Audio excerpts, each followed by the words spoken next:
Okay. So, hello, what is your name? My name is Kathleen Fisher. Your full name? Kathleen Mary O'Connell Fisher. That's O'Connell.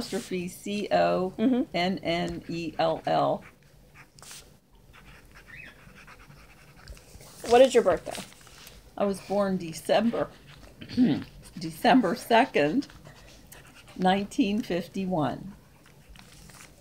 Where did you live at the time when you were the time of the Vietnam War? I lived in Crafton, Pennsylvania, a suburb of Pittsburgh, Pennsylvania. What school did you go to? I went to Bishop Canavan Catholic High School. Did you graduate from there? Yes, I did. Did you have a job? Yes, I did. What did your job consist of? From the time I was 14 years old, I worked at my dad's drugstore. How old were you when you quit? Well, I didn't quit. He went out of business. Oh, okay. But I started when I was 14, so that would have been 1965. And I was a clerk. I answered the phone. I waited on customers and used the cash register. I stocked things such as health and beauty aids. And I would take doctors' calls just to alert the pharmacist that he was on the phone, the doctor was on the phone. I could deliver prescriptions, but I never drove the delivery car. Usually the young men my dad hired drove the delivery cars. And some of those young men went to Vietnam. Oh. What was the pharmacy called? It was called O'Connell Pharmacy Incorporated.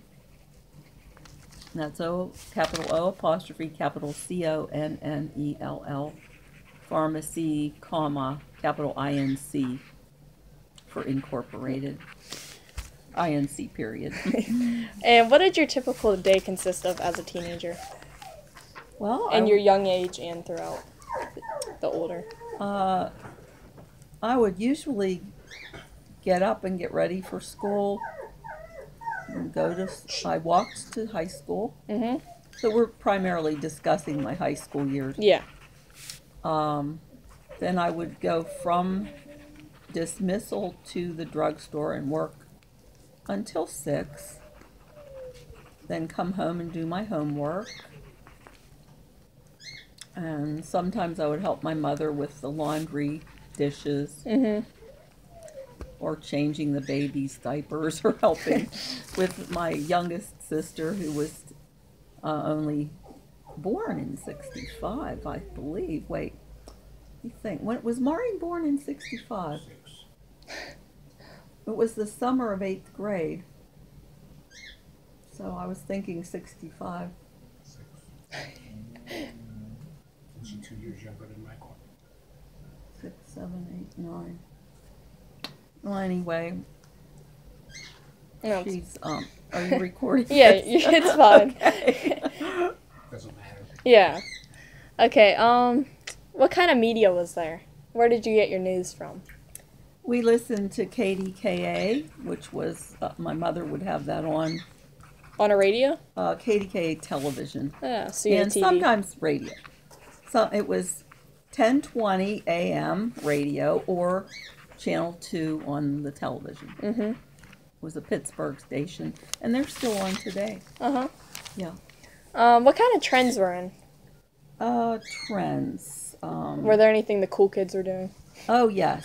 You had to wear bell bottoms with flowers on them. And my friend and I loved going to Joseph Horn's cosmetic counter in Pittsburgh and using the Eau de London by Yardley perfume. Was that like the cool thing? It was, and I had a makeover done by a girl from England. Oh, really? Yeah, she had big, she had a Sassoon hairdo. Those were really sharp. They were very short and lots of bangs. Uh-huh. What are they called? Sassoon.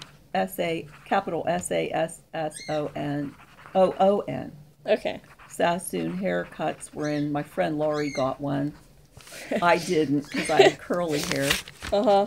And we like the Beatles, and that's another reason we like the Ode to London by Yardley, because we love the Beatles from England. And so that was. What kind of, do you remember any significant events across the news or in general? Thinking 65 through 69. 69 was Woodstock. The big, it was a great big concert. Oh, okay. Where a lot of musicians gathered together at Yasgar's farm in New York. Did you want to go? No, I was not interested at the time. I was too young to care. Oh, uh-huh. Yeah, what kind later, of bands played? Okay. I need help with the bands at Woodstock. Jimi Hendrix. Oh, so like bigger rock and roll. And probably Crosby, Stills, and Nash.